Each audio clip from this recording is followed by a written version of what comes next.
Merci de nous préférer sur Eden Télévision. C'est bien sûr votre émission Matin d'Eden. Place à présent à la rubrique L'analyse. Mes débatteurs sont déjà avec moi sur ce plateau. Bonjour à vous, Laurent Tonekes. Arthur Rendo, bonjour. Marc Goudianou, bonjour. Téléspectateurs, internautes, auditeurs, bonjour. J'espère que vous portez très bien ce matin, Laurent. Je me porte très mal. Ah bon? Parce que je viens d'avoir une très mauvaise information. Et là, je crois que ça fait très mal. Le décès de notre confrère ONE Christophe Diossou de Kingo News, qui était dialysé, malheureusement, qui a rendu l'âme ce matin. Et là, nous démarrons le mois avec et je crois que ça fait très mal parce que quand on voit ça et puis avec tout ce qu'on dit, les appels à la prise en charge des dialysés, notamment des journalistes qui sont en difficulté, je crois que ça fait très mal. Je pense que l'heure aussi est grave. On ne se porte pas bien quand on voit ces informations un matin et surtout qu'on estime qu'on pourrait mieux faire les choses. Allez, Laurent, soyons optimistes, ça va aller. Jusqu'à quand?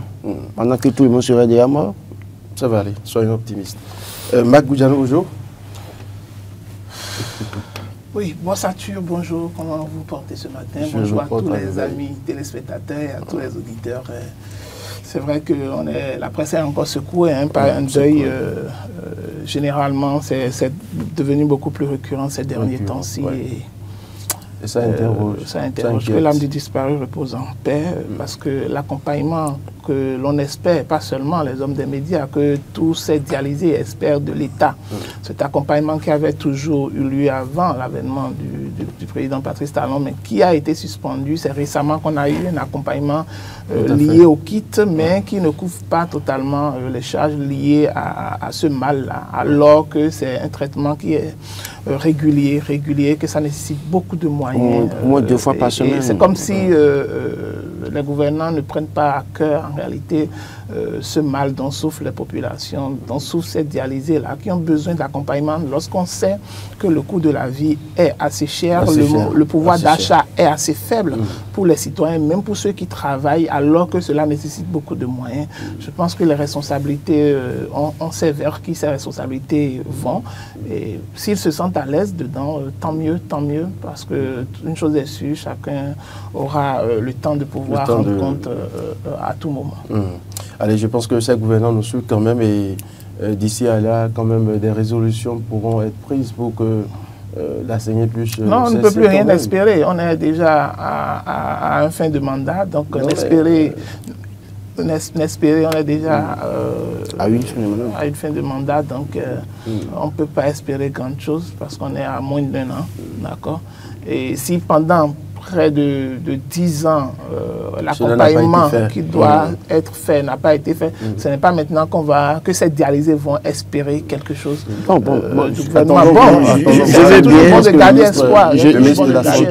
Je veux bien dire que... Je ne pense pas. Mieux vaut tard que jamais. Si ça, on peut encore faire quelque chose pour sauver une, 2, 3 personnes. C'est très important. Parce qu'il y en a. C'est vrai que nous allons pleurer ceux qui sont déjà décédés.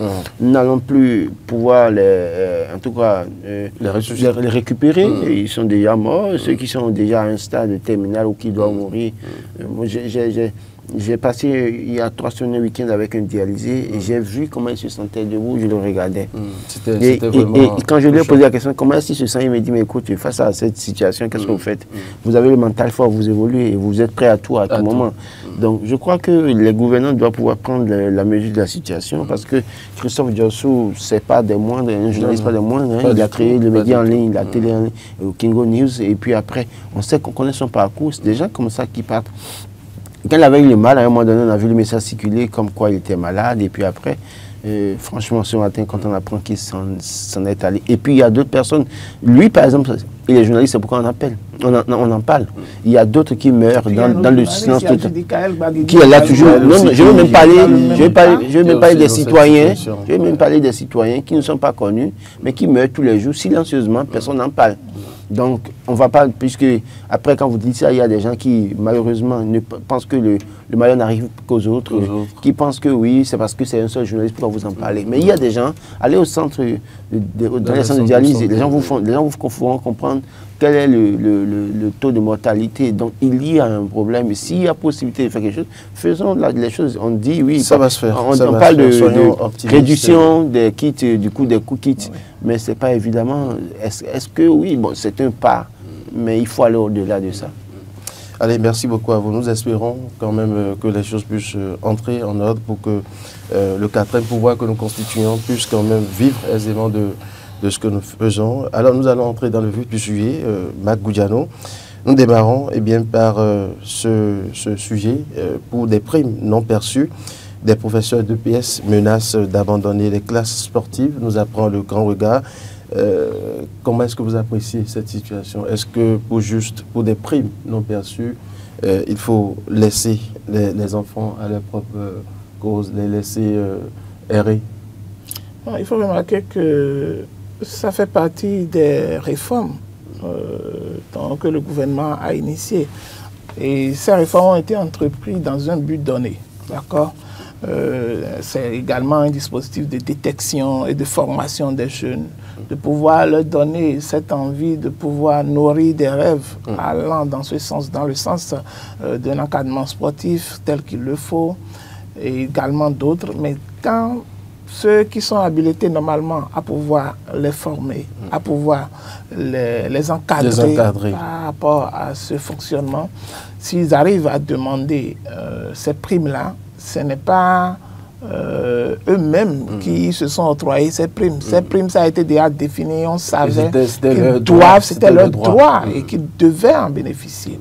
Mais si à un moment donné, l'État, dans sa responsabilité, sait qu'ils ont droit à cela, c'était normalement de trouver un mécanisme idéal ou bien un canal de communication qui allait les rassurer pour dire, voilà, on ne vous a pas oublié, c'est parce que nous sommes dans telle situation qui nous arrive et que d'ici là, on est en train de... Parce que tous ces jeunes aujourd'hui, vous avez vu aujourd'hui l'engouement que suscite le championnat scolaire aujourd'hui. Tout à fait. Une forte mobilisation. Une forte mobilisation avec de jeunes talents qui sont détectés et qui font les preuves.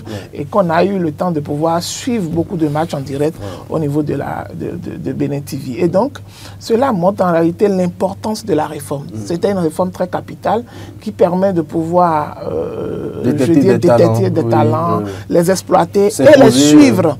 Puisque à long terme, ces talents peuvent devenir aujourd'hui ces unions qu'on a aujourd'hui en équipe nationale, puisque en quittant cela, on évolue vers le championnat universitaire.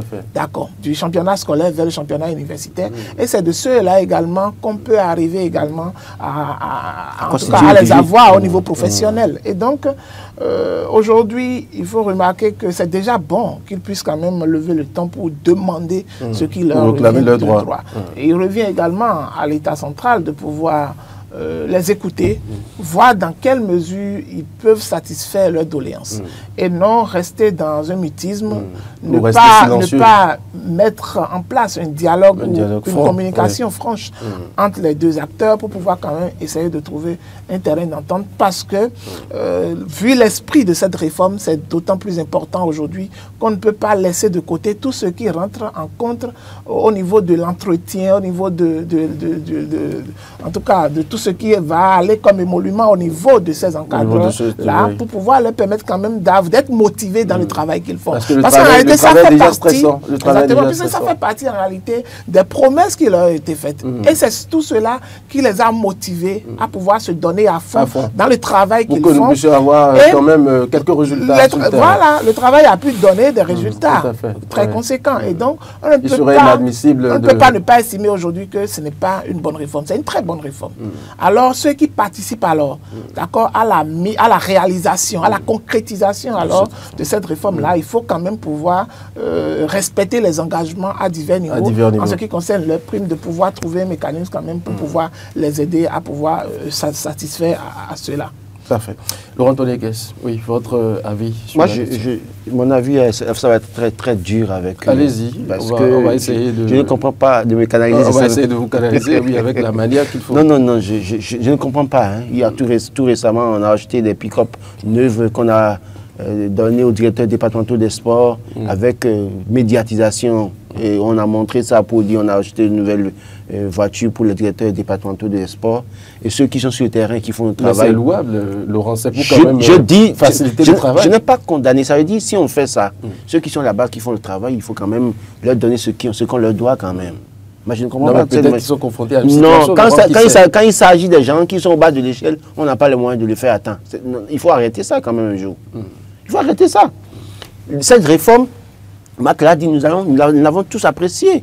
Ça nous permet de détecter les talents déjà dans nos écoles. Et ça permet de constituer le vivier du sport national demain. On aura de grands athlètes. Parce que le plus souvent, c'est quand le jeune a 17 ans, 18 ans, qu'on le détecte athlète, et puis finalement, il va représenter notre pays, il est dernier là-bas. Mais si on le détecte dès le bas âge, on lui donne tous les moyens possibles, on l'accompagne avec ce qui se passe. Et puis là, on a les résultats. Regardez tout récemment le championnat national scolaire. Le Seye Bassi, là, qui par exemple, qui a été champion au niveau des filles et des champions des garçons également. Et à la fin, ils ont brandi des banderoles pour demander un stade digne du nom pour leur localité. Parce qu'avec ce stade, ils pourront faire mieux que ça. Les enfants ne demandent pas mieux. Donc si vous recrutez les encadreurs sportifs dans nos écoles pour accompagner les enfants, et que les enfants donnent des résultats, vous devez pouvoir motiver davantage ceux qui participent à la concrétisation de la réforme. Vous devez pouvoir les motiver, leur donner ce que vous leur devez. Parce que vous allez voir après, après maintenant, on va commencer par les menacer pour dire si vous continuez, on ne va plus continuer votre mandat, votre contrat. Souvent, c'est comme ça que ça se passe. Et puis après, ceux qui sont un peu rebelles là, on essaie de les identifier, on les enlève du lot. De les écarter. Non, non, non. Je crois que si on doit à César ce qui est à César, les jeunes là ont encadré nos enfants dans les écoles. On voit les résultats aujourd'hui. On a de jeunes athlètes aujourd'hui. Quand j'ai regardé les performances des enfants au niveau de l'athlétisme pour les championnats nationaux scolaires, j'étais satisfait. Si on continue à travailler avec ces enfants avec le temps, 2 ans, 3 ans, ils vont améliorer leur chronomètre. Et ça va beaucoup aider le Bénin. Oui, le Bénin ne fera plus pied de figure. On a vu Nouali. On en a besoin parce que sur les grandes compétitions... Imaginez un instant que Nouali Yarigo avait été détectée quand elle avait 8 ans, 9 ans, 10 ans. Ce qu'elle pouvait faire. Mais malgré l'âge qu'elle a aujourd'hui, regardez tout ce qu'elle a pu faire. Elle a du potentiel. Oui. Ça veut dire que si on détecte... révéler le Bénin. Donc si on a des enfants comme ça, quand ils ont détecté, ceux qui font le travail, accompagnent-les. Les directeurs départementaux, je ne disais pas que je suis contre le fait qu'on les donne les voitures. Mais quand vous donnez des voitures à ces personnes-là, mais pensez aussi à ceux qui sont au bas de l'échelle, qui ont besoin du minimum pour être davantage motivés. Et je crois que le ministre des Sports doit pouvoir prendre ses responsabilités pour nous dire, c'est vrai que tout récemment, vous avez vu, il y a subvention, on a vu par exemple subvention aux fédérations béninoises, et puis que des jours après, les gars n'ont pas l'argent. Nazé Vico a écrit ça pour dire, mais les gars ont reçu des chèques, mais quelques jours après, des jours après, ils n'ont même pas l'argent. Donc il y a un problème. Moi, j'estime que si on met en place, on met en œuvre des réformes, il faut quand même aller au bout. Tous ceux qui sont concernés par la concrétisation de cette réforme-là, la mise en œuvre de cette réforme-là, il faut quand même donner à chacun ce qu'on lui doit pour la réussite de cette réforme. Parce qu'après tout, si par exemple demain, on n'a pas, les enseignants sont démotivés et ne font plus ce qu'ils doivent faire, et qu'on n'a pas les résultats, on va dire qu'ils sont nuls. Alors qu'ils ne sont pas nuls. Parce qu'ils ont aussi des chats, ils ont des familles à nourrir, des loyers à payer, les déplacements. Je connais des gens, par exemple, qu'on a envoyé dans d'autres régions du Bénin et qui peut-être sont à Cotonou, qui ont dû se déplacer pour aller là-bas. Et on laisse femmes et enfants peut-être qui sont là-bas. C'est des dépenses, c'est des charges. Donc moi je crois que c'est normal que pour eux de réclamer. Même si formellement on a droit qu'à 10 jours de grève au Bénin, ils n'ont qu'à se faire entendre. Et qu'on leur donne ça. Ceux qui ont signé, on a donné véhicule aux directeurs départementaux là. Donc, on a trouvé la formule de signer aussi pour qu'on donne de l'argent. On leur paye leurs primes. C'est très important. C'est très important. Merci à vous, Laurent Tonekes. Mac, nous allons passer à un second sujet. C'est bien sûr la photo de Richard Boni-Roux que nous avons vue suffisamment ce matin dans l'apparition presque de plusieurs quotidiens. Est-ce le grand retour? Nous avons vu quand même sa photo circuler et on nous parle de ralliement annoncé à la mouvance présidentielle. Le libéral veut charmer talent. Oui, est-ce la bonne politique selon vous? Un revirement spectaculaire. Ça vous surprend ou vous y attendiez déjà? Non, non, moi, vous savez, avec tous les acteurs politiques qui viennent dans l'arène politique, c'est-à-dire dans une période donnée, et en ayant comme objectif tout ce qu'ils savent, d'accord, en étant dans la précipitation de la création des partis politiques, avec tous les déboires que cela leur a donné. Tous les déboires. Et aujourd'hui, depuis sa prison, on voit ce revirement spectaculaire-là. Ça n'étonne pas normalement, ça n'étonne pas. Parce que si vous suivez le dossier de près, vous allez constater déjà, imaginez toutes les peines qui ont été retenues contre l'intéressé. Celui qui s'affirmait être normalement une référence, d'accord, et qui se voyait appartenir à la classe de l'opposition parce qu'il voulait un changement des choses, mais qui aujourd'hui se voit mêlé à une sale histoire, je dirais une sale histoire, qui n'honore pas normalement tout ce qu'il a toujours voulu vendre comme vertu aujourd'hui. Donc, en réalité, tout ce qu'on observe aujourd'hui n'est qu'un épisode, un épisode révélateur, en réalité, de tout ce qui gangrène, en réalité, la classe politique béninoise. Pourquoi je le dis? C'est parce que, en venant en politique, la plupart des leaders aujourd'hui ne sont pas dans une dynamique de conviction ou d'idéologie, non.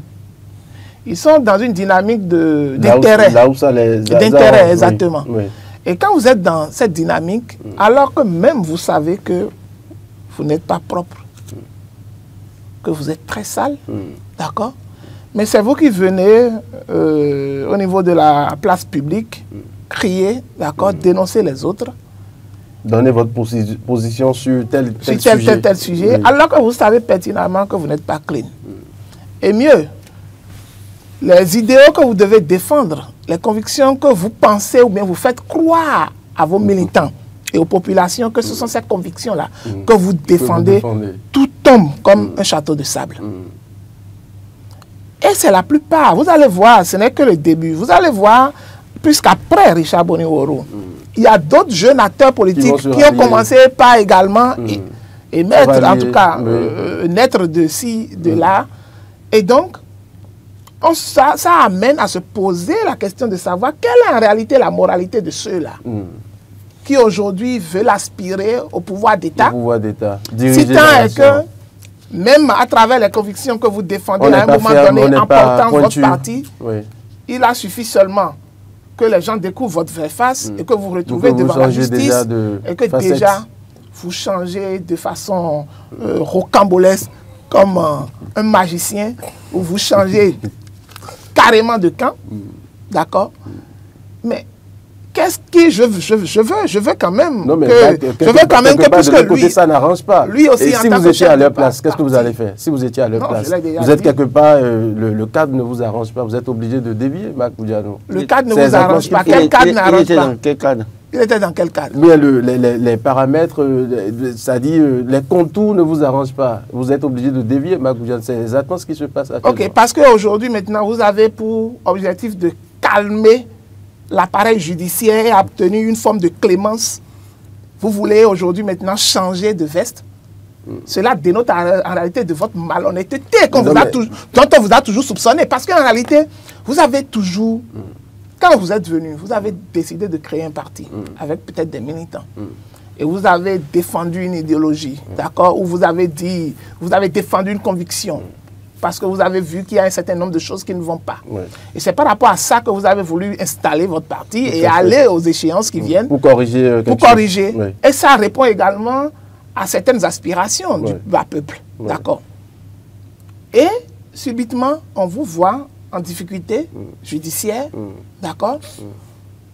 Et c'est en ce moment vous changez de posture. Attends, l'interprétation est directe là. Vous n'avez même pas besoin d'être magicien pour pouvoir faire une interprétation très simple de cette situation. Ah bon, quelle est l'interprétation? On n'a même pas besoin d'être journaliste, analyste comme nous pour pouvoir bien comprendre cela. Oui, comment on appelle ça? C'est pourquoi je dirais simplement que c'est... Comment est-ce qu'on peut appeler ça? Je vous dirai le nom tout à l'heure. D'accord. Laurent Tonikes, oui.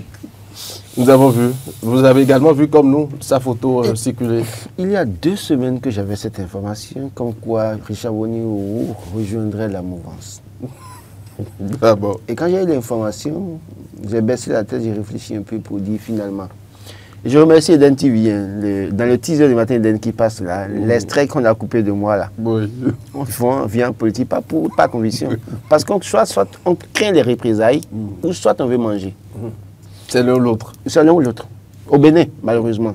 Parce que même ceux qui se réclament de UP, qui disent on est ensemble là, si vous voulez prenez certains leaders parmi eux à l'improviste, dites-leur de vous dire l'idéologie de parti. Ils ne connaissent pas. Ok, on va le faire peut-être juste après le plateau. Je vous dis, ils ne connaissent pas l'idéologie de parti. Ils se mettent ensemble pour manger ou bien ils ont peur des représailles. Point. Et je crois que dans le cas d'espèce, on voit que c'est l'un ou l'autre véritablement. L'autre est déjà dans la sauce. Il fait comment? Il fait comment? Et c'est en cela que je suis d'accord avec Marc qui parle de conviction. Les gens viennent-ils en politique par conviction ou bien en réalité parce que... Intérêt. Bon, écoutez... Opportunisme. Opportunisme. Non mais Laurent, est-ce que cela aussi, ce n'est pas la politique? Est-ce que cela ne fait pas aussi partie de la politique? Vous le savez très bien quand on parle de politique. C'est l'intérêt d'abord, Laurent. Intérêt d'abord. On vient en politique pour servir et non se servir. Quand les politiques béninois et d'Afrique vont changer ça, je crois que l'Afrique va se développer. On vient en politique pour servir et non se servir. Donc si vous dites qu'on vient en politique par intérêt, c'est qu'on vient pour se servir. Et c'est ce qu'on observe. Les gens viennent par intérêt pour se servir, pour préparer l'avenir de leurs enfants, arrière-petits-enfants. Construire les grandes maisons inhabitées. Ah bon, inhabitées. Oui, envoyer parfois des enfants à l'étranger étudier. On envoie de l'argent de l'Afrique vers l'Europe où les enfants n'étudient même pas, ils deviennent des artistes de cabaret là-bas. Il y en a plein d'exemples, je ne vais pas citer, mais ils se connaissent. Donc pour vous dire que véritablement, les gens doivent pouvoir comment penser, pas comment. Et donc Richard Bonouarou, c'est vrai que je n'aimerais pas être à sa place. Peut-être que c'est la seule alternative pour lui, peut-être d'espérer que... Mais sachant que la justice soit clémente. On nous a toujours dit que la justice est indépendante. Et bon, maintenant les pouvoirs sont séparés. Donc est-ce que c'est le fait qu'il rejoigne la mouvance aujourd'hui qui va favoriser sa situation et qui va atténuer... C'est bien possible. Hein, non, on a eu des cas par le passé. Je sais que la suite pour Richard Bonouarou, je ne le dirai pas ici maintenant, mais je sais comment ça va se passer. Mais on a vu par le passé. Dites-nous, il n'y a pas de problème. Vous allez constater, après on en parlera. Mais vous avez vu, il y a eu par le passé des cas. Hein. On a eu, comment vous appelez, Atao Renro qui après est allé se faire soigner. Tout à fait. On a vu Modeste Boula qui après allé se faire soigner au Maroc, je ne sais quoi. Et qui, Atao est actuellement au pays. Mais il est revenu, il n'a pas fini. Est-ce qu'on vous a dit qu'il a fini sa peine? Il est venu au pays, mais bon, après c'est fini. Il est bien. Libre de circuler, n'est-ce pas? Il est bien et ça continue. Modeste Boula n'avait pas fini, il est parti, il est revenu. L'autre a détaillé, il a pris par le mur, ou je ne sais quoi. Est-ce qu'il a escaladé ou s'il a sauté? L'hôpital. Là n'est pas le plus important.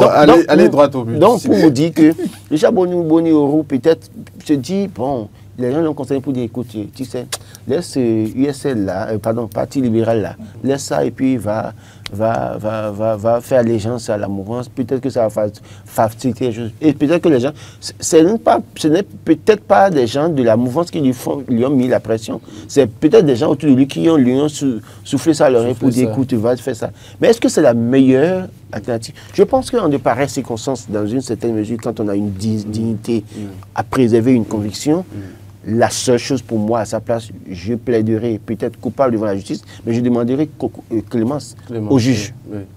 Et je demanderai, oui, pardon, je vous demande pardon, clémence. Et tout le monde comprendra que oui, il reconnaît son tort et il demande clémence de la justice. Mais cette manière de faire, pour aller là-bas... Un peu comme Akpona, par exemple. Vous savez, non, je ne vais pas mélanger, ce n'est pas la même situation. Vous savez, le drame dans ça, c'est qu'il peut bel et bien faire allégeance et rentrer dans la mouvance et sa peine sera corsée là-bas. Parce que les autres voudront sortir leur image pour dire c'est pas parce qu'il est venu chez nous que sa peine a été moindre. Donc moi je pense que ceux qui l'ont conseillé peut-être à faire ça, c'est ceux-là peut-être qui sont en train de l'induire en erreur. Je n'ose pas croire qu'il aurait reçu quelconque pression. Je pense que les gens lui ont conseillé ça. Ils pensent qu'en faisant ça véritablement, il peut avoir une situation atténuante. Mais les pouvoirs sont séparés. La justice est indépendante du pouvoir exécutif. En tout cas, jusqu'à demain, je continue de croire ça. Donc, je pense que les gens doivent pouvoir continuer à défendre leurs convictions, à s'aligner sur leurs convictions, continuer à préserver leur dignité, quelles que soient les situations. C'est vrai que Mac l'a dit, beaucoup d'acteurs politiques ont la langue déliée, ils bavardent, mais ils ont des cadavres dans leur placard. Et dès lors qu'on sort juste les orteils de leur cadavre, de leur placard automatique, ils sont prêts à changer de veste. Oui. Il y a ce problème. Quand vous prenez toute la classe politique, malheureusement, sans distinction aucune, malheureusement, il y a ce petit détail-là, peut-être qu'il les dérange quelque part. Et dès lors que vous réussissez à trouver ce petit détail-là, vous pouvez les faire, c'est-à-dire que les discipliner juste dans leur chambre à coucher. Donc, il y a ce problème. Donc, ça veut dire que quoi? Il faut une nouvelle génération d'acteurs politiques caractérisée par une certaine éthique, une certaine moralité. Et de sorte que quand vous êtes dans la balance, que ça commence, mais c'est quoi? Oui, je suis là, affrontez-moi. Il y en a, c'est vrai qu'il y a encore des gens au Bénin qui, même si ils font le Django, ils font l'effort de faire le Django un peu, et d'affronter un peu, mais ils savent qu'ils ont aussi des limites. Des limites. À ne pas franchir. À ne pas franchir. Mais moi, je pense qu'il faut que nous puissions continuer à travailler et réfléchir et sensibiliser les acteurs politiques. Autant que nous sommes. Parce que c'est peut que vous et moi aussi, demain, on se retrouve en politique. Mais notre parcours, malheureusement, si nous ne faisons pas attention, mais que ça rattrape toujours. On vous dira, oui, mais quand vous... Tu avais dit telle et telle chose, quand tu étais journaliste, mais pourquoi aujourd'hui... Pourquoi tu dis le contraire, pourquoi ci, pourquoi ça? Et donc, je ne vous dis pas combien est-ce que c'est pénible pour certains journalistes aujourd'hui de pouvoir accepter certaines offres des acteurs politiques, parce que quand vous regardez la ligne que vous avez, moi par exemple quand j'écoute les acteurs politiques, je les rencontre, on me propose, viens travailler avec moi, je dis mais ma ligne là, depuis là, ce que je fais là, regardez, imaginez dans l'opinion ce que... C'est vrai qu'il y a certains, ça ne leur dit rien, pourvu qu'ils aient l'argent. Mais vous êtes fortement attendu sur la scène politique, Laurent. On attend votre... En quelle année? On attend votre changement de posture. En quelle année? Non mais c'est à vous de décider. Mais choisissez-moi une formation politique. Vous voulez que j'aille où? Bon, moi je n'ai pas de choix à vous. Non mais c'est pas, vous dites que vous m'attendez, qu'on m'attend. Qui m'attend? Bon, peut-être qu'on on me le dira à la fin de cette émission. Non, la population d'Alada nous vous écoutons. Parce qu'ils vous espèrent en politique. Ah oui, nous vous attendons que vous défendez déjà en tant que journaliste. Ils espèrent avoir ces gens de les acteurs politiques là-bas, les acteurs politiques qui sont là-bas, les acteurs politiques là-bas qui sont là-bas, qui vont prêcher pour leur paroisse, qui défendent leurs intérêts et qui ne font rien pour leur localité. Ils ne vont pas me laisser vivre 24 heures. Oui, mais vous n'allez pas regarder cela. Vous n'allez pas quand même... ce courage. Permettez que je prenne soin de mes enfants pour un moment d'abord. Peut-être que quand j'aurai 50 ans et que nous avons besoin des jeunes quand j'aurai 50 ans, mon dernier enfant aurait peut-être 12 ans, 13 ans, je pourrais oser pour dire, bon, même si quelque chose arrivait, il pourra se débrouiller. Attention. D'accord. En fait, cette situation, ça également m'amène à éveiller un peu la conscience des populations. Oui. Parce que c'est eux qui sont les vrais électeurs. Tout à fait. Et qui sont amenés à pouvoir déterminer l'avenir politique du pays. Et donc, je les invite, j'invite la population à beaucoup plus de vigilance. À tous ces acteurs politiques qui vont venir au bout de ces derniers mois-là, qui vont venir pendant ces derniers mois, déjà, en se portant déjà candidat ou en déclarant leur candidature, de faire très attention à ces hommes-là. Parce que pendant tout le temps, on n'a jamais eu l'occasion. Bien sûr, peu importe. C'est le discours qu'on veut entendre. La conviction qu'on veut entendre. Mais pendant tout le temps, est-ce que ceux-là ont déjà eu la possibilité de faire leurs preuves? Ou est-ce qu'on a eu l'occasion de tester leur crédibilité par rapport à tout ce qu'ils nous vendent? D'accord, qu'ils ont déjà acquis comme mérite ou bien qu'ils ont déjà accompli sans pour autant avoir des traces tangibles de tout ce qu'ils ont réalisé. Et donc, il faut vraiment une vigilance accrue. Puisque aujourd'hui, nous avons besoin d'une nouvelle classe de politiciens. Que ce soit jeune ou moins jeunes, ou plus âgés, c'est que la nouvelle classe de politiciens dont on a besoin, ce sont des politiciens qui éveillent la conscience, qui défendent des idéaux, d'accord, qui ont une méthodologie, qui doivent quand même ressentir ou bien faire montrer en réalité qu'ils tiennent à cœur les aspirations, d'accord, des populations, et non qu'ils soient forcément dans une dynamique de pouvoir défendre uniquement leurs intérêts. Et c'est de ce type-là, c'est de ce type de politiciens nouveaux on a besoin. Donc faites attention. Tous ceux qui vont venir d'ici quelques mois, quelques semaines, d'accord, vous séduire. C'est votre appel à lancer à lancer ce matin. Qui vont dire, ils sont cadres, ils sont ci, ils veulent être nouveaux candidats, ils veulent être candidats, ils veulent être ci. Faites très attention. Parce qu'en réalité, quand Richard Boni-Woro était venu, tout frais de la diaspora. Ah bon, il était tout frais. Qui était venu avec... Il était venu dans un pays qui fait excessivement frais, le Canada. Et donc, d'accord. Il nous avait fait rêver, il a fait rêver certains, pas nous quand même, il a fait rêver certains, à travers également sa simplicité, comme on le voit en Europe, où parfois les hommes politiques ou bien les grands hommes d'État, parfois, vous allez les rencontrer dans la rue simplement. C'est aujourd'hui, c'est ici en Afrique qu'on fait le culte de la personnalité. Ailleurs, ce n'est pas ce qui se fait. Vous aurez mieux rencontré un député qui sera en train de marcher tout comme vous, il n'a même pas autant vous salir. Il y a au moins ça. Il y a des députés qu'on voit. Vous ne verrez même pas de garde du corps, vous ne verrez même pas de garde du corps, vous ne verrez même pas parfois de chauffeur. Et donc, ce culte de la personnalité, progressivement, on va commencer par abandonner ça. Et ces hommes politiques qui quittent ailleurs, qui viennent, qui nous vendent des rêves qu'ils n'ont jamais pu réaliser dans les pays où ils ont quitté. Ils nous disent qu'ils ont réalisé ci, ils ont fait ci, ils ont fait ça, alors que tout est faux. Archi faux. Il faut que nous fassions très attention. Puisque déjà, même avec la classe politique qu'on a aujourd'hui, on a déjà beaucoup plus de doutes et on connaît la moralité de beaucoup de ces acteurs politiques aujourd'hui qui sont tapis dans ces grands partis, d'accord, qui aujourd'hui alimentent la classe politique. Donc ces nouveaux-là également qui viennent, faisons très attention. Ils vont nous vendre l'illusion. Et donc, que les populations également soient vigilantes pour pouvoir comprendre qu'en réalité, l'enjeu est très décisif pour eux, puisque c'est eux qui doivent déterminer l'alternance, qui doivent déterminer le choix du prochain président de la République. Et donc, ils doivent être très regardants, d'accord? Aller, même si possible, c'est comme dans un pays où on demande à tous les citoyens d'être policiers. Ça veut dire que chacun surveille chacun. Et donc, ça revient également à la population. Si des gens ont des informations par rapport à certains candidats, de pouvoir les livrer sur la place publique ou de par personne interposée, de pouvoir les dénoncer. Pour que les gens, pas les éviter, mais qu'on puisse comprendre qu'ils sont de moralité douteuse. Parce que si il y avait certains qui avaient déjà commencé par avoir des réserves par rapport à la dynamique de Richard Boni-Woro, ils auraient compris en réalité que tout ce qu'ils nous vendaient, c'était que de l'illusion. C'était des illusions.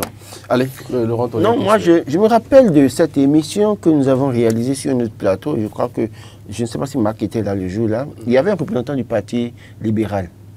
Un jeune qui a pris la parole et qui était sur le même plateau qu'un représentant du BR. Il y avait aussi un représentant de l'UP, le Renouveau. Et la manière dont il dénonçait, il critiquait un peu le gouvernement. Quand je regarde aussi cette volonté de Richard Boni-Woro de rejoindre la mouvance aujourd'hui, je dis quel sort pour ces jeunes, les jumeaux qui attaquent, vous vous rappelez ces jumeaux qui le suivent, qui attaquent le gouvernement, tout ça là. Quel sort pour ces jeunes?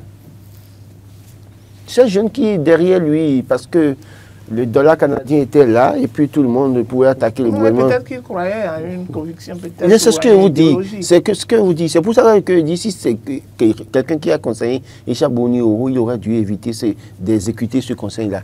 Parce que ces jeunes qui l'ont suivi, mais qui à un moment donné ont critiqué la gouvernance de Patrice Talon, qui critiquaient les ministres, les députés, tout cela. Quand lui, la tête, c'est vrai malheureusement, parce qu'on a beau dire qu'il n'y aura plus de partis dirigés par une seule personne, mais malheureusement, on continue de constater que les partis sont dirigés par une seule personne au Bénin. Quelle réforme de ces partisans? Qui a empêché Djogbenou ou bien Patrice Talon? Ça, c'est un autre sujet. Quelle réforme de ces partisans a empêché Patrice Talon d'avoir même mise sur l'UP, le Renouveau, le BR et même au-delà? Donc, quelle réforme de ces partisans a empêché Boni Yahi d'avoir même mise sur le Parti des démocrates? Donc, au fond, ce n'est pas encore, c'est pour demain. Il faut une nouvelle génération d'acteurs politiques. Donc, moi, j'estime que ces jeunes-là qui ont pris... On compte sur vous. Sur moi. On insiste. Je la loi, oui. On vous attend impatiemment, Laurent Tonekes. Donc, alors, véritablement, je pense que les acteurs politiques, parfois, font des choix qui n'arrangent pas forcément les jeunes qui les suivent. Parce qu'ils ont eu un discours au début, les jeunes les ont suivis, des femmes les ont suivis, des fonctionnaires les ont suivis, dans leur dynamique, et ont cru. Et puis après, compte tenu d'un certain nombre de choses, c'est qu'on prend une décision de changer. Alors finalement, cette personne se retrouve en difficulté parce que après, le pouvoir voudra bien discuter avec vous, mais ne voudra pas sentir certains jeunes pour dire oui, vous venez, mais ces jeunes-là, nous ne faisons rien, nous n'avons rien pour eux, et donc vous devez faire. Et ces jeunes se retrouvent beaucoup plus en difficulté. Je peux citer 2, 3, 4 jeunes qui sont restés derrière des acteurs politiques, qui sont moqués ou bien critiqués, qui ont eu des comportements. Aujourd'hui, les acteurs politiques se sont repositionnés, mais les jeunes sont laissés sur le carreau. Donc il y a ce fait-là. Donc que les gens comprennent l'enjeu. Parfois, on assiste à des démissions. Oui, donc parti politique. Voilà, il faut faire très attention. Il faut faire attention. Laurent Tonekes, avec vous, à la suite de Daniel Eda, nous avons entendu de Daniel Eda, nous avons entendu un autre nom depuis ce matin, qui annonce officiellement, depuis hier déjà, qui annonce officiellement sa candidature. Et il a pour nom Léonidas Rontan. Alors, bienvenue à lui. De ça, on parle. Bienvenue, monsieur Léonidas Rontan, dans un contexte électoral où il faut avoir parrainage. Je ne sais pas sur quoi vous comptez, mais je vous souhaite bonne chance. Et peut-être que vous êtes venu pour jouer le rôle de faire valoir. Je ne sais pas. Je ne sais pas quel serait, sur quoi vous comptez. J'ai pu voir, checker. Vous avez vu les titres, le candidat idéal. J'ai checké. Vous savez, je ne m'amuse pas comme ça. Dès lors que j'ai entendu le nom, j'ai suivi le nom. Il a critiqué, il a parlé de malfrat politique, je ne sais quoi. Il a utilisé les termes qu'il peut utiliser. J'ai pris mon temps depuis hier, même encore aujourd'hui, je me suis réveillé à 4 h du matin à cause de lui. Ah bon? J'ai checké un peu. Spécialement. Ah non, mais il faut, s'il doit parler de lui, je dois mieux le connaître. J'ai checké un peu. J'ai vu qu'à un moment donné, même son CV a été analysé par... Quelle structure, attendez? Pas une structure de l'État, je ne sais pas ce qu'il allait chercher là-bas, mais son CV a été en examen. Et j'ai vu un certain nombre de choses de lui. Et je me suis calmé un peu pour voir. Il sort d'où? Je crois qu'il reste quelque part en France, Coupe-Voix, ou je sais quoi, sa localité, là d'où il est, parce que sur LinkedIn, c'est ce qu'il a pu mettre, Coupe-Voix, ou quelque chose comme ça. J'oublie la ville. Bon, je n'ai pas fini de checker, mais j'ai checké pour le mieux que déjà ce que vous avez pu avoir. Comment est-ce que vous décrire rien à lui reprocher. Rien à lui reprocher. C'est un citoyen béninois qui travaille au plan international, qui a son réseau certainement, qui a ses partenaires certainement, sur qui il compte, sauf qu'il doit pouvoir aussi espérer compter soit sur la mouvance ou l'opposition pour avoir les parrainages. Et j'ose croire, parce que pour ceux qui ont été à ce reportage, j'ai essayé d'avoir quelques preuves d'information. Si j'ai vu un peu l'attitude qu'il a adoptée, il paraît qu'il n'avait pas voulu qu'on lui pose des questions à la fin de sa déclaration. Donc déjà, il y a un problème, parce que j'ai dit, mais s'il nous refuse les questions, alors sur quoi? Parce qu'il ne s'agira pas pour nous d'avoir des lecteurs de discours. On veut des gens qui ont des débats, qui peuvent faire des débats. C'est un cadre, parce que quand on voit son parcours, marché public, tout ça là. Oui. Donc oui, j'espère que quand il sera président, il ne va pas contourner les lois de marché public parce que c'est un spécialiste. Donc, Monsieur Roland, mais vous le voyez vers quel parti, par exemple? J'ai dit que j'espère qu'il n'est pas venu pour jouer le rôle de faire valoir. J'ai dit, j'espère qu'il sera oublié de répondre à cette question. J'ai dit, j'espère qu'il ne viendra pas pour jouer le rôle de faire valoir. Donc j'ai été très clair. Parce que malheureusement, on a vu comment des candidatures ont été suscitées en 2021 et puis ils ont accompli leur mission et puis après. Donc maintenant, ceux qui avaient joué ce rôle n'ont pas encore compris qu'on n'a plus besoin d'eux. Ils sont en train de courir pour dire qu'ils veulent négocier et puis soit ils veulent aller en accord de gouvernance, c'est leur choix, on respecte ça. Mais je pense véritablement que Léonidas Rontan, c'est un compatriote. Un citoyen béninois. Un citoyen béninois qui en a quand même à voir son parcours, qui en a dans la tête. Maintenant, quelles sont ses véritables motivations? Est-ce que ces motivations se situent au Bénin ici ou bien c'est aussi le genre de candidature qui a des amis au plan international qui va leur dire écoute, je vais être candidat, financez-moi, on leur donne beaucoup d'argent, ils viennent, bon, on dépense peut-être le dixième, on va dans quelques communes, on fait des photos, des vidéos, et puis on alimente la presse pour le peu qu'on fait. Parce qu'il a suffisamment communiqué autour de sa sortie d'hier. Oui, c'est justement ça. J'ai vu beaucoup. Il était en manchette, justement. Oui, et ça, c'est de l'argent pour la presse. Ah oui, on le sait. Ce qui est bien, la presse n'a pas eu l'aide de l'État pendant pratiquement 9 ans. Ça, et donc en 2025, maintenant, je dirais aux confrères, communiquez. Communiquez. Si les gens manger les gombos. Manger les gombos. Même si vous n'avez pas farine de maïs pour faire la pâte et accompagner le gombo, prenez les gombos quand même. Et si vous voulez, il y aura du crabe dedans, il y aura du piment, la peau de bœuf dedans. Mangez comme ça. Non, vous l'attendez surtout sur au sein de quel parti? Je vais l'attendre où? Peut-être. Est-ce qu'il sera le candidat de l'opposition de la mouvance? Selon vous, Laurent. Vous n'avez pas suivi sa déclaration? Est-ce qu'il a déclaré la mouvance de l'opposition? Je vous dis, le monsieur est arrivé Attendons de voir. On le suit de près. Moi, j'ai mon opinion sur lui, mais je ne le dirai pas parce que j'attends de voir. Je ne vais pas aller vite en besogne. Je vais bien l'observer. Et je sais probablement vers qui ou bien comment ça va se passer pour lui, mais je ne vais pas aller vite. J'attends de voir. Je sais que ce que je dis, s'il me suit, il ne sera pas totalement d'accord avec moi parce qu'il comprendra que, bon, j'ai tendance à le livrer un peu, mais ce n'est pas que je veux le livrer. Je suis en train de lui dire, nous t'avons à l'œil, monsieur Léonidas Routan. Vous n'avez pas excusez que je le tutoie pas. Nous vous avons à l'œil, monsieur Léonidas Routan. Si Dieu veut que vous soyez président de la République, puisque c'est Dieu qui donne le pouvoir, vous le serez. Justement. Mais vous n'avez pas droit à l'erreur, si jamais.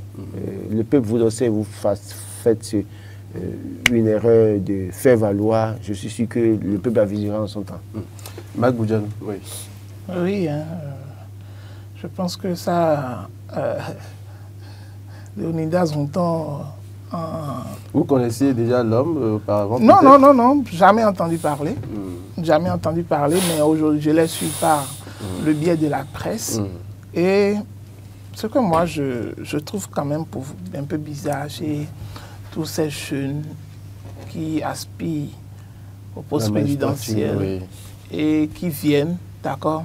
Quand ils viennent, c'est qu'ils ne font rien d'abord. Ils courent vers les médias. Ils communiquent abondamment. Ils communiquent abondamment. Genre, ils font rien d'abord. Ils font rien. Ils font rien d'abord. De sa position. Sinon, moi, j'aurais aimé, parfois, ces acteurs politiques les voir venir, d'accord? Commencer même par faire des actions, d'accord? Concrètes. Sur le terrain. Et on pourra quand même commencer par les voir, dire, ah, on a commencé par voir telle personne commencer par faire ci. On a commencé par voir telle personne faire ci. Attendez, si c'est appeler les journaux et dire que vous êtes candidat ou bien payer les journaux, là, presque tout le monde peut le faire. C'est notre spécialité, non? On sait, presque tout le monde peut le faire. Donc cela ne vous donne aucune crédibilité. Ce n'est pas parce qu'on vous a dit que vous êtes candidat au niveau des journaux. Non, mais ça nous permet quand même de manger. Oui. Vous aussi. Oui, mais cela ne, je dis que cela ne donne pas la crédibilité par rapport à celui qui vient et qui dit qu'il aspire au pouvoir d'État. Parce que pour le faire, il ne faut pas que les populations soient dupes. Je le disais par rapport à l'analyse qu'on a fait par rapport du cas récent de Richard Bonimoro, qui va en parallèle avec le nouveau candidat qui est en train de vouloir venir, où on doit être méfiant. Et j'ai aimé que Laurent a déjà commencé par faire des recherches sur ce candidat-là. Et j'invite également les autres citoyens à pouvoir faire des recherches sur tous ceux-là qui viennent à la dernière minute, là, à quelques mois des élections, pour voir est-ce que cela est animé d'une bonne foi. Est-ce qu'il n'y a pas une télécommande derrière pour dire, viens pour pouvoir jouer un rôle politique dans ce schéma-là actuel. Est-ce que, en venant également, est-ce que ce candidat a réellement une conviction, a une idéologie qu'il défend, puisqu'il n'a pas de parti, politique? Et donc, est-ce qu'il n'est pas dans le populisme pour pouvoir essayer d'avoir l'assentiment d'un parti politique? Vous comprenez? Donc on ne connaît pas en réalité, c'est-à-dire on ne sait même pas en réalité ce qui se cache derrière cette suscitation de candidature, ou bien cette volonté, d'accord, de déclaration de candidature. On ne sait pas ce qui est derrière. Et donc on prend tout avec réserve, et c'est pour ça que j'invite également les populations à prendre véritablement avec réserve tous ceux qui viendront ces derniers jours-là pour dire qu'ils ont cette ambition-là, de les prendre avec réserve.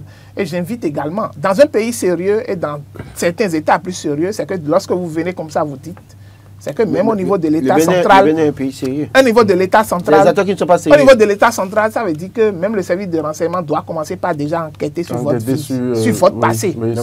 Normalement, dans un pays, normalement, c'est ce qui se fait. Et je pense que ça aurait épargné les populations à ne pas commettre l'erreur que certains ont commis en faisant confiance à un certain nombre d'acteurs qui aujourd'hui ne reflètent pas en réalité tout ce qu'ils ont toujours chanté quand ils sont venus, tout ce qu'ils ont voulu nous faire croire, qui ne répondent pas du tout. Et on en aura également qui viendront. Ce n'est que... Oui, on en aura également. Ne vous étonnez pas. En fait, ce qui me paraît bizarre dans le cas de Léonidas Rontan, j'ai pu lire qu'il est aussi roumain, je ne sais pas. Alors, ce qui m'étonne chez lui, c'est que quand on a vu Daniel Eda faire sa déclaration, on a vu que Daniel Eda, en réalité, logne les parrainages du côté de l'opposition. D'accord? Paul Rompé, là, il est de l'opposition, mais il logne les parrainages du côté de la mouvance. Lui est venu faire sa déclaration. Il logne quel côté? En l'état aujourd'hui, vous ne pouvez pas être candidat aux élections présidentielles sans duo, sans colistier. C'est clair. Qui est son colistier? Il n'en parle pas. Sur quoi il compte pour avoir les parrainages? On n'en parle pas. Cela suppose que nous devons faire très attention avec ces personnages-là parce que, et comme le Marc l'a dit, il peut bien être en mission. Parce que d'ailleurs, écoutez, la manchette, vous avez un média, un journal, presse écrite. La manchette, ça coûte combien? Est-ce que je dois vous répondre, Laurent? Non, pas forcément. Non, pas forcément. Mais regardez autant de journaux qui ont parlé de lui aujourd'hui, télé qui ont parlé de lui. D'accord, avec un très bon encadrement, sa photo. Tout ça là. Alors, dans tout ça là, qui est derrière? C'est son agent là qu'il a obtenu à la suite de son fonds en formant les gens en passation de marché public là, en France, en Ile-de-France et autres là, parce que c'est pas là où il a travaillé en Ile-de-France, tout ça. Ce qu'il a fait là-bas, ce qu'il a pu avec ça qui s'amuse. Non, mais c'est bien possible, Laurent. Vous avez des économies, non? Vous pensez que moi, avec mon économie, j'irai me lancer comme ça aussi facilement? Non, je dis, le Béninois connaît le Béninois, il s'amuse pas avec son argent comme ça. Soit il y a une motivation derrière, ou soit alors, il y a la volonté de dire à certains partenaires, puisque comme il est formé en passation de marché public, il a dû former des gens au plan africain dans plusieurs pays qui ont les moyens aujourd'hui, qui sont des ministres peut-être, ou bien qui sont des présidents, qui peut-être ont pris l'initiative de l'accompagner. Et on sait très bien que dans un passé récent, et même est-ce que ça a changé d'ailleurs, même encore, certains vont voir. Je ne vais pas appeler le nom. Il y a quand même quelqu'un qui a fait le tour et qui est revenu encore, qui dit qu'il est candidat. Donc, ils font le tour. Bon, nous avons compris. N'appelez même pas le nom. Non, Merci non, je n'appelle pas du nom. Donc, pour dire, on doit continuer à checker que M. Léonidas Rontan ne soit pas surpris qu'un jour qu'on lui dise ce qu'on pense de lui. D'accord. On a commencé. Merci Mbagou. Merci Laurent Tonekes. Ils nous reviennent pour nous dire en réalité quelles sont les vraies motivations. Nous sommes dans ce pays depuis 2016. Merci beaucoup à vous. On n'a jamais vu se prononcer sur les problèmes des Béninois. Ils sont de nulle part pour dire. Avant de passer à l'horoscope, mesdames et messieurs, nous allons marquer une courte pause.